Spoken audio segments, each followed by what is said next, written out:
Ada satu perkara yang sangat agung yang tidak boleh kita lupakan, tidak boleh kita nomor duakan, apalagi kita telantarkan. Terlebih di bulan Ramadan yang mulia ini, ketika kita melakukan rangkaian-rangkaian ibadah yang besar seperti berpuasa, tilawah Al-Quran, kemudian sholat malam. Satu hal ini jangan sampai kita nomor duakan, jangan sampai kita lupakan, yaitu amalan kalbu yang menyertai semua ibadah kita setiap hari, khususnya ibadah di bulan Ramadan ini. Rasulullah SAW bersabda, "Man shoma Ramadana imanan wa ihtisaba, ghufira lahu ma taqaddama min dhanbi." Siapa yang melakukan puasa Ramadan dengan penuh keimanan dan ihtisab, maka akan diampuni dosa-dosanya yang telah lalu. Di sini ada dua hal yang dipersyaratkan oleh Rasulullah SAW ketika seseorang melakukan puasa, yaitu keimanan dan ihtisab. Keimanan dan ihtisab ini adalah bagian dari amalan qalbu, amalan hati. Keyakinan kepada Allah Subhanahu wa taala, akidah yang benar tentang Allah Subhanahu wa taala, keikhlasan meniatkan ibadah puasa itu karena Allah Subhanahu wa taala, mengharapkan cinta dan ridha Allah Tabaraka wa taala serta ganjaran dan pahalanya.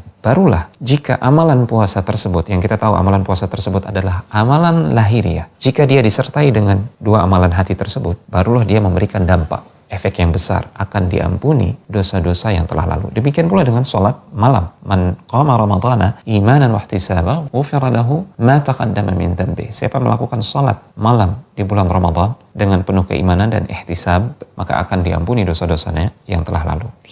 Ibadah sholat malam ini adalah ibadah lahiriah. Kapan dia bisa menghapuskan dosa-dosa terdahulu? Manakala ada ibadah qalbiyah, ada amalan kalbu yang menyertainya, yaitu keimanan, keikhlasan, niat yang tulus karena Allah Subhanahu wa taala, dan harapan yang kuat, keyakinan yang kuat untuk mendapatkan cinta, ridha dan ganjaran serta pahala yang besar dari Allah Subhanahu wa taala. Sehingga seseorang yang melakukan ibadah-ibadah besar selama Ramadan, seperti katakanlah berpuasa, ini ibadah yang besar luar biasa. Namun jika ibadah puasa itu kosong dari ibadah qalbiyah, maka ibadah puasa itu justru tidak ada nilai apa-apa di dalamnya. Contoh misalkan, contoh sederhana, seseorang yang berpuasa, namun di dalam hatinya dia masih menyimpan rasa dengki, hasad kepada tetangga, kepada saudaranya sesama muslim. Rasa dengki itu kemudian mendorong lisannya untuk melakukan ghibah, menggunjing, melakukan namimah, fitnah, atau berkata yang kotor, menyakiti, maka sungguh itu akan menghapus amalan atau pahala ibadah puasa yang dia lakukan pada hari tersebut.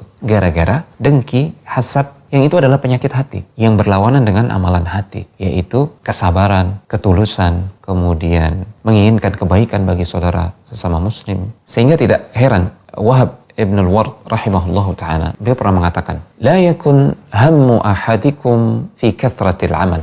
Jangan kalian itu hanya bersemangat untuk beramal yang banyak, jangan hanya kuantitasnya saja. Walakin liyakun hammu ahadikum fi ihkamihi wa tahsinihi. Namun hendaklah semangat kalian dalam beramal adalah semangat untuk memperbaiki kualitas amal, menjadikannya berkualitas. Dan itu dilakukan dengan memperbaiki amalan hati yang menyertai amalan lahiriah tersebut. Seperti misalkan dengan mengikhlaskan niat. Kemudian kata beliau, "Fa innal 'abda qad yusalli wa huwa ya'sillah fi salatihi wa qad yasumu ahadukum wa huwa ya'sillah fi siyamihi." Karena seorang hamba boleh jadi dia melakukan ibadah sholat, namun ternyata dia sedang bermaksiat kepada Allah dengan sholatnya tersebut. Boleh jadi seseorang tengah berpuasa, namun ternyata dia sedang bermaksiat kepada Allah Subhanahu wa taala dengan puasanya tersebut. Kenapa demikian? Karena kosongnya amalan ibadah tersebut dari amalan hati, atau amalan tersebut dipenuhi dengan penyakit-penyakit hati. Bagi yang melakukan sholat misalkan, ternyata dia melakukan sholat bukan karena Allah, tapi karena